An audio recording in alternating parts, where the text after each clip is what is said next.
नमस्कार सर्वताईंना, श्री स्वामी समर्थ. तर व्हिडिओला सुरुवात केली. आता रात्रीचे 9:15 वाजलेत आणि व्हिडिओला सुरुवात केली का तर मी नको बोलले होते. सकाळी पण तुम्हाला सांगितलं की मी केक वगैरे नाही काही करणार आहे. पण सचिन भाऊ रोहिणीने त्यांनी पहिलेच आणून ठेवलं न सांगता.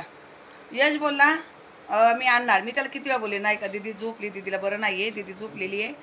तर बघा दरवाजा वगैरे तिकडे बंद करून घेतलंय. तर बोलतो जाऊ दे तिला झोपू दे, पण मी आणणार जाऊन केक वगैरे घेऊन आला. आणि हा बारका आपला संध्याकाळपासून केकच्या मागे लागलाय. तर मी बोलले करायचंच नाही, काही असू द्या, सगळ्यांच्या सुट्टी दिवशी एकत्र हे करूया. बाहेर जायचंच आहे सगळ्यांना जेवणाला वगैरे, तेव्हाच करू. कशाचं कोण ऐकतंय. आता याचा धिंगाणा बघा, तुम्हाला दाखवते कसं चाललाय. हे बघा जेवण खाऊन सगळं सोडलंय आणि फक्त केक कापायचे. केकसाठी संध्याकाळपासून कसा केक कापायचा आहे, कसं कापायचं आहे, केक कशा कापायच्या पोरी. डोळे बंद करते, डोळे बंद करतोय. इकडं बघा कसं कसं डोळे बंद करतोय पोरी. इकडं बघ, इकडं बघ. केक कसं कापाय दादू, केक कसं कापायचं ते सांग पहिलं.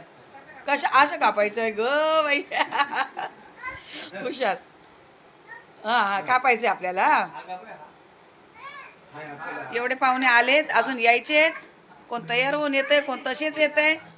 आता आलेच नाही. बाजूची ताई वगैरे येत आहे. दीदीला काय मी उठवलं नाही, कारण जर आता जर झोप मोड झाली तर सकाळी तिला पुन्हा तिला उठायचंय. दीदी झोपली बरं नाही तिला.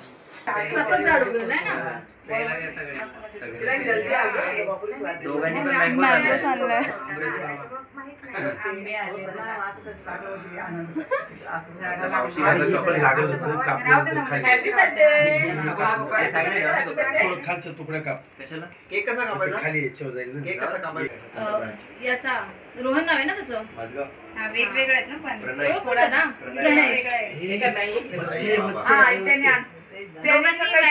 त्याच्या मित्रांनी स्टेटस बघून मी प्रणयलाच याची ऑर्डर देते. घेऊन आमच्या याला प्रत्येक फोटो मी फोन करतच ठेवला. College friend Mahendra. तुझं काय, तुझं काय. आपले कॉमन आहेत खूप सारे फ्रेंड्स. ते कॉलेजचा पण माझा क्लायंट आहे. तुला माहिती नाही? नाही सांगितलं जेव्हा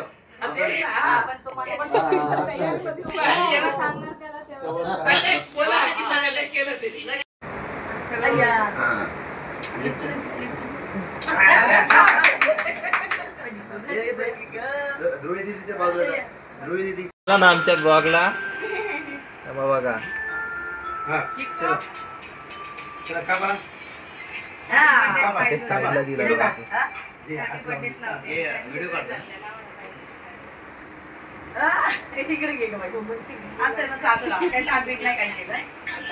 करायचंच नव्हतं काही, पण हे पुरं ऐकत नाही ना.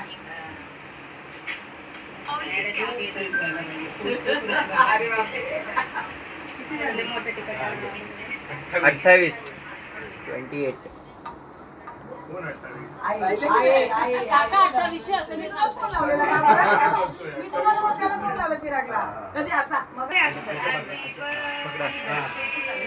चल एक हात लागा बंद झालं.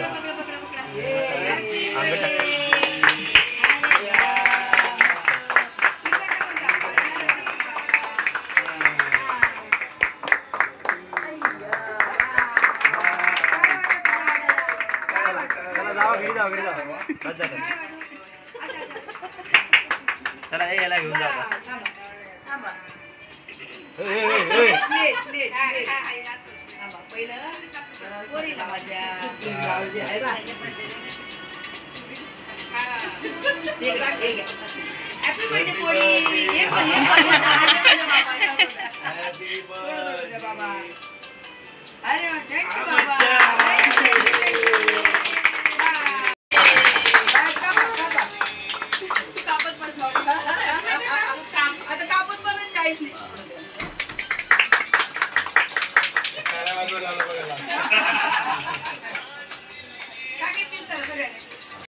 अरे बापरे, शिक्षण द्या. काकाला बरोबर, काकाला बरोबर.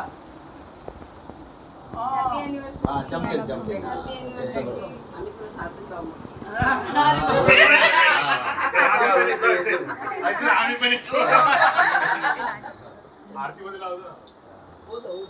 अरे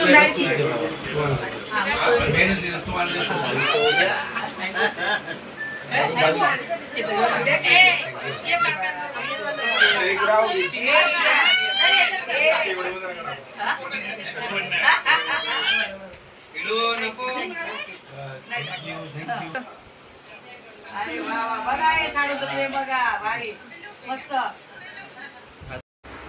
असं छान सगळ्यांच्या उपस्थितीमध्ये बर्थडे आपला झाला. बर्थडे म्हणजे अॅनिव्हर्सरी छान पार पडली. एवढे सगळे आले, भारी वाटलं एकदम. Happy anniversary. Happy anniversary.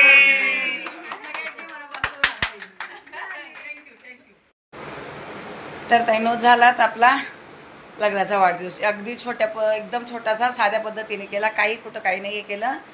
बाहेर वगैरे पण बोलले जायचं यांचं चाललेलं, पण मी म्हटली नको. दीदीच झोपली बघा. दीदी तुम्हाला कुठं दिसली नाही. दीदीची हालत खराब झाली एकदम. एवढ्या 1 महिन्याच्या पूर्ण झोपेने तिची अवस्था बेकार झाली. तिला त्या घरात झोपून ठेवलं. दरवाजे वगैरे सगळं बंद करून ठेवले. बोले नको उगं त्रास का. सकाळी पुन्हा तिला जायला पण झालं पाहिजे. आपल्या फ्लोअरवरचे कोणाचं काही असू द्या, सगळे एकत्र येतात. काही प्रॉब्लेम नाही. म्हणजे असं कोणी काही नाही करतं. सगळे एक सगळे येतात. छान सगळे एन्जॉय करतात मस्तपैकी.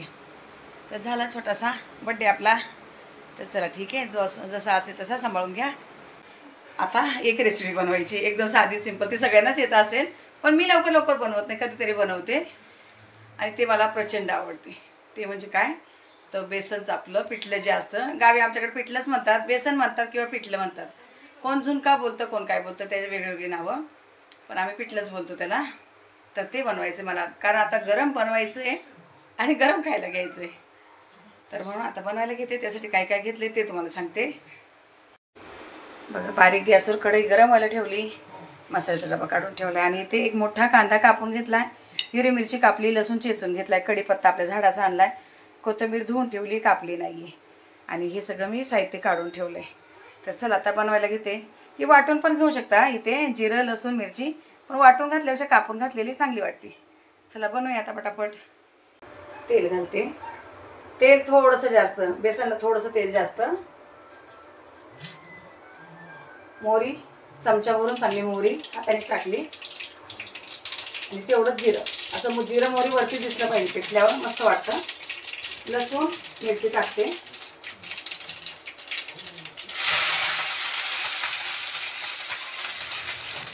बघा, मिरची चांगली तेलामध्ये छान परतली. आता कांदा आणि कढीपत्ता. कांद्याच्या वरतून कढीपत्ता टाकलाय, आलपट नाही म्हणून.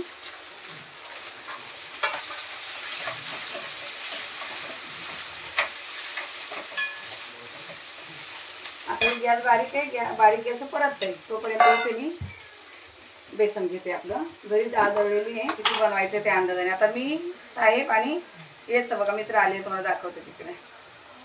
त्याला चिकन नको होतं, तो बोला मला पिठलंच खायचं, तुम्ही जे खाल मला ते खायचं. तर मी आता असं खूप पातळ नाही करणार म्हणून पीठ जरा जास्त घेतलं आहे. अंदाजाने किती पाहिजे तेवढं पीठ घेतलं आहे. इकडे पण लक्ष, हे पण हलवते.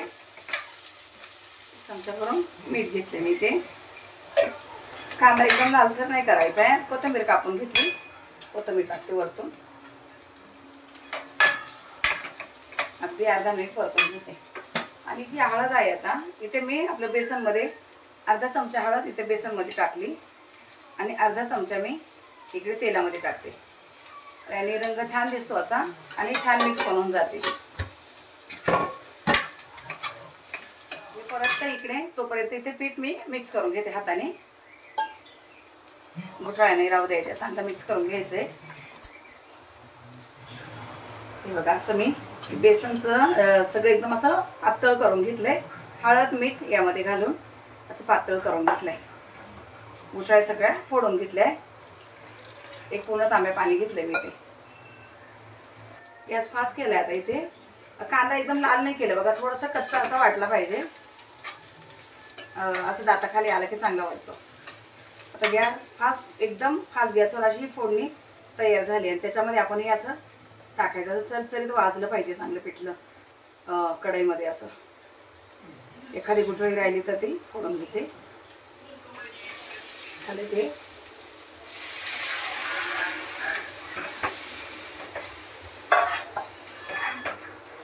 पुन्हा मी पाणी घेतले थोडंसं, अर्धा ग्लास पाणी आणि घेतले मी भांड्यात धुवून घेतले.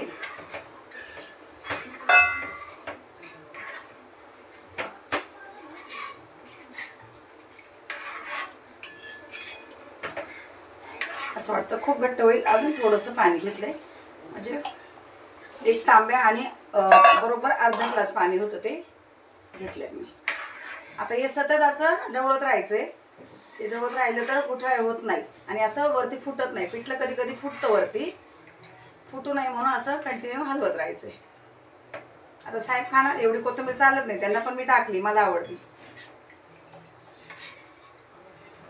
तर हे सतत हलवत आणि असं चांगलं 3-4 मिनिट तरी असं शिजून घेते मी. यावर कलर पण छान बघा, तेलात हळद घातली ना तर वरती कलर चांगला दिसतोय. आणि बेसनमध्ये पण टाकायची, म्हणजे कलर एकदम मिक्स होऊन जातो दोन्हीचा. 5 गॅसवर मी असं शिजवून घेतलंय बघा. एकदम असं घट्टसर झालंय, असं घट्ट झालंय. पण आता मी गॅस बारीक करून यावर झाकण ठेवणार आहे. आणि अंदाज वाटतो मीठ कमी होईल. 1 चमचा मीठ घातलंय, मीठ कमी होणार आहे. पुन्हा अर्धा चमचा मीठ घातलंय.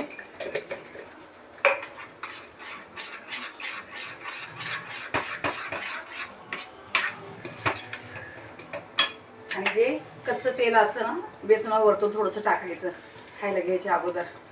तर बघा मी 1 चमचाभर आणि तेल घातलं इथे, कच्चं तेल घातले. आता यावर मला झाकण ठेवायचं आहे. हे चांगलं आतमध्ये मुरेल. कच्चं तेल घालून बघा कधीतरी खूप छान लागतं.